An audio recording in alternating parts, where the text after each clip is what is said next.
NCP की स्थापना के बाद से 24 साल तक इसके अध्यक्ष रहे शरद पवार के इस्तीफे पर पार्टी के भीतर खलबली जारी है। शरद पवार अपने फैसले पर फिर से विचार करें, इस मकसद से उन्हें मनाने के लिए पार्टी के कई वरिष्ठ नेता आज पार्टी दफ्तर पहुंचे। चूंकि एक के बाद एक कई नेता पार्टी दफ्तर पहुंचे और इन सब के बीच शरद पवार भी पहुंच गए, तो ऐसे में एनसीपी की खास बैठक होने की अटकलें लगने लगी।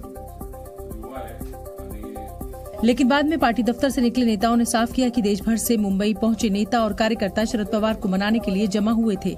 कई कार्यकर्ता पार्टी दफ्तर के बाहर बैनर पोस्टर लेकर शरद पवार से अपना फैसला वापस लेने की अपील करते दिखे, तो कुछ ऐसे भी थे जो अपनी मन्नत लेकर सिद्धिविनायक मंदिर पहुंच गए। पार्टी दफ्तर पहुंचने वाले सभी नेताओं ने पवार से अपने फैसले पर विचार करने के लिए कहा। माझा पार्ट एवढाच है कि त्यांनी राजीनामा देऊ नये। एनसीपी के ज्यादातर नेताओं ने शरद पवार पर अपना इस्तीफा वापस लेने के लिए जबरदस्त दबाव बनाया। दबाव बनाने के लिए कई नेताओं ने पार्टी से मिले पदों से भी इस्तीफा देना शुरू कर दिया। बताया गया है कि विधानसभा में पार्टी के चीफ विप अनिल पाटिल ने अपना इस्तीफा शरद पवार को सौंप दिया है। मैंने इस्तीफा अध्यक्ष जो है राष्ट्रीय अध्यक्ष पवार साहब के पास में सुपुर्द किया है। इसी तरह एनसीपी के महासचिव जितेंद्र आव्हाड के भी अपने पद से इस्तीफा देने की चर्चा शुरू हो गई है। जितेंद्र आव्हाड ने तो यहां तक कह दिया कि बतौर पार्टी अध्यक्ष शरद पवार के अलावा उन्हें और कोई कबूल नहीं है। ये बात बिल्कुल सही है कि मैं शरद पवार जी को 40 साल देखते आया हूँ। मेरा दिल ये नहीं मानता है कि अब वो मेरा पार्टी का नेता नहीं रहेगा। हालांकि शरद पवार के इस्तीफे के बाद से ही नए अध्यक्ष को लेकर अटकलों का बाजार गर्म हो गया। एक दिन पहले शरद पवार के ऐलान के वक्त अजीत पवार के जैसे हाव भाव दिखे, उसके बाद कई लोगों ने ये मानना शुरू कर दिया कि चाचा पवार की कुर्सी पर उनकी नजर है। लेकिन फिलहाल अजीत पवार के नाम को लेकर केवल कयासबाजी का दौर ही चला, क्योंकि जितेंद्र आव्हाड की तरह भले ही हर नेता खुलकर कुछ न बोल रहा हो, लेकिन कुछ वरिष्ठ नेता निजी राय की आड़ में अध्यक्ष पद के लिए निजी पसंद और उसकी वजह बताते दिखे। लोगों की मान्यता हो,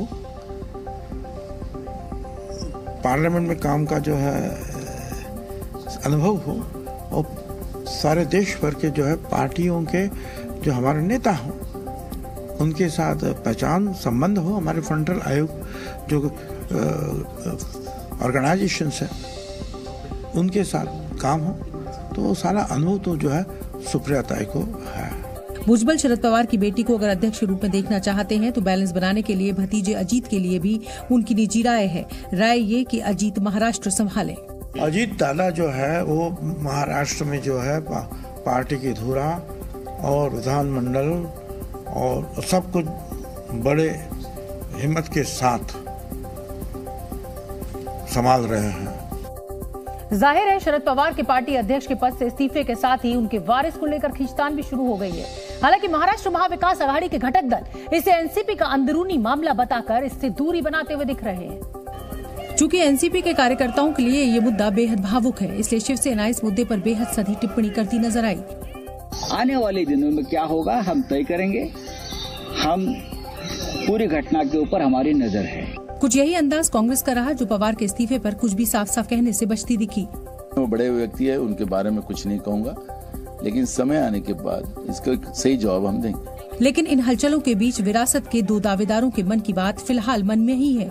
अजीत पवार एक दिन पहले ही पार्टी अध्यक्ष के फैसले का सम्मान करने का संकेत दे चुके हैं। इस बीच बदले माहौल में सुप्रिया सुले ने भी अपना कर्नाटक दौरा रद्द कर दिया और सुबह जब वो मॉर्निंग वॉक के लिए निकली तो फेसबुक लाइव में एक सफाई कर्मी से उनकी राय पूछती दिखी।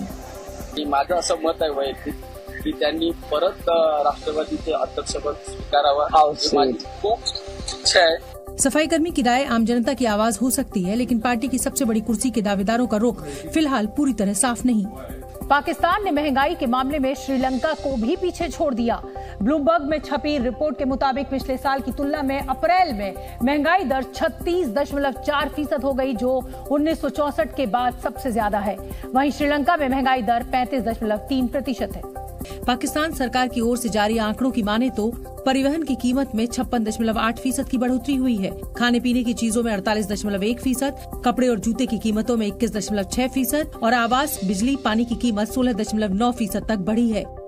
एक्सपर्ट्स का तो यहाँ तक मानना है पाकिस्तान में पेट्रोल की कीमतें 300 रुपए पाकिस्तान में पेट्रोल की कीमतें 300 रुपए प्रति लीटर तक पहुंच सकती हैं, जबकि IMF का प्रोग्राम भी खटाई में पड़ सकता है, जिस पर पहले से ही संशय के बादल मंडरा रहे हैं। पंजाब के पूर्व मुख्यमंत्री बेअंत सिंह के कातिल बलवंत सिंह राजोआना को सुप्रीम कोर्ट ने राहत देने से इनकार कर दिया है।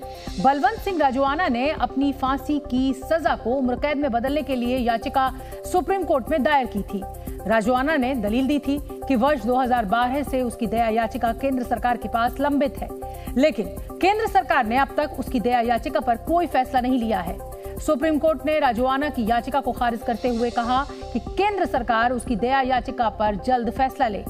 31 अगस्त 1985 को पंजाब के तत्कालीन मुख्यमंत्री बेअंत सिंह की आत्मघाती हमले में हत्या कर दी गई थी।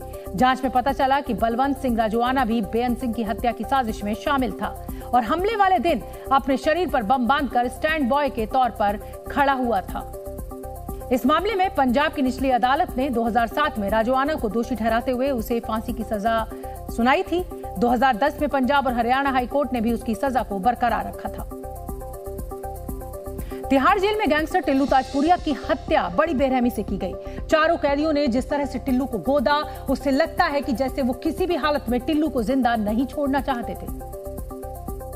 क्योंकि गैंगस्टर टिल्लू ताजपुरिया पर 92 से ज्यादा बार नुकीले हथियार से हमला किया गया था। सिर से लेकर पैर तक शरीर की कोई जगह नहीं बची थी जहां टिल्लू को गोदा न गया हो। बताया जा रहा है कि टिल्लू ताजपुरिया पर तब तक बदमाश नुकीले हथियारों से हमला करते रहे जब तक वो थक नहीं गए।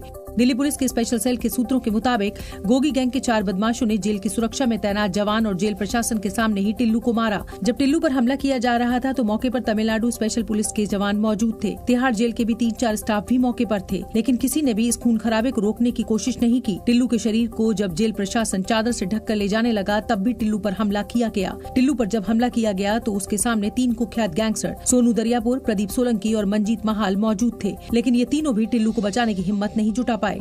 टिल्लू रोहिणी कोर्ट में सितंबर 2021 को हुए शूटआउट में आरोपी था। उसके गैंग के 2 लोगों ने जितेंद्र गोगी की कोर्ट में ही हत्या कर दी थी।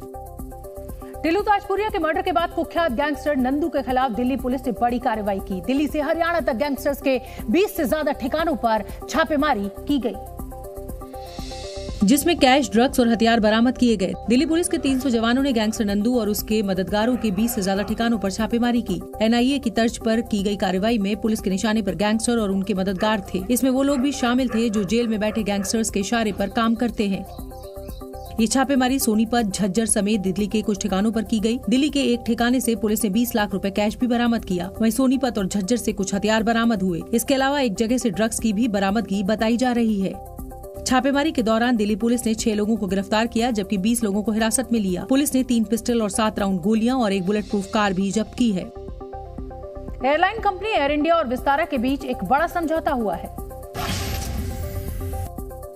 एयर इंडिया ने विस्तारा एयरलाइंस के साथ इंटरलाइन पार्टनरशिप की है। दोनों एयरलाइंस ने अपने ग्राहकों को बेहतर कनेक्टिविटी देने के लिए पार्टनरशिप की है। द केरला स्टोरी फिल्म की रिलीज पर सुप्रीम कोर्ट ने रोक लगाने से इनकार कर दिया है। कोर्ट ने कहा याचिकाकर्ता केरल हाई कोर्ट जा सकते हैं। दिल्ली के पूर्व उप मुख्यमंत्री मनीष सिसोदिया ने अपनी पत्नी की सेहत का हवाला देते हुए अंतरिम जमानत के लिए दिल्ली हाई कोर्ट का रुख किया है। कोर्ट ने इस मामले में CBI को नोटिस जारी किया है। मऊ में जनसभा को संबोधित करते हुए CM योगी ने मुख्तार अंसारी पर बड़ा निशाना साधा। CM योगी ने इशारों में कहा कि कानून व्यवस्था को व्हीलचेयर पर लाने वाले अब खुद व्हीलचेयर पर बैठे हैं। उत्तर प्रदेश की राजधानी लखनऊ में एक सिपाही के खिलाफ केस दर्ज किया गया है। बताया गया है कि उसके गलत आचरण की वजह से केस दर्ज किया गया। सिपाही की हरकत का एक वीडियो सोशल मीडिया पर खूब वायरल है, जिसमें एक सिपाही वर्दी में स्कूटी पर दिखा, जिसकी स्कूटी की रफ्तार धीमी थी। सिपाही साइकिल से जा रही एक लड़की के साथ साथ जाता और उससे बातचीत करने की कोशिश करता दिखा। वहां से गुजरने वाली एक महिला ने इस वाकये का वीडियो बना लिया और इस दौरान आरोपी सिपाही का पीछा कर उसे रोका। जानते हैं आप उनको? आपके बच्चे के साथ पढ़ती है? 1 सेकंड रुकिए, गाड़ी इधर साइड आइए। वीडियो बनाने वाली महिला ने दावा किया कि वो इस सिपाही की हरकत को कई दिनों से नोटिस कर रही थी, जो बीते कई दिनों से बच्ची का पीछा कर रहा था। महिला ने जब सिपाही को रोका तो उसे नोटिस किया कि आरोपी के स्कूटी पर नंबर प्लेट भी नहीं लगी थी। बातचीत के दौरान महिला ने सिपाही का झूठ पकड़ लिया। आपके बच्चे के साथ पढ़ती है? पढ़ती है। इसके बाद महिला ने आरोपी सिपाही का हेलमेट हटवाकर उसके चेहरे को भी अपने मोबाइल फोन में कैद कर लिया। ये वीडियो जैसे ही वायरल हुआ, लखनऊ पुलिस ने सिपाही के खिलाफ केस दर्ज कर लिया।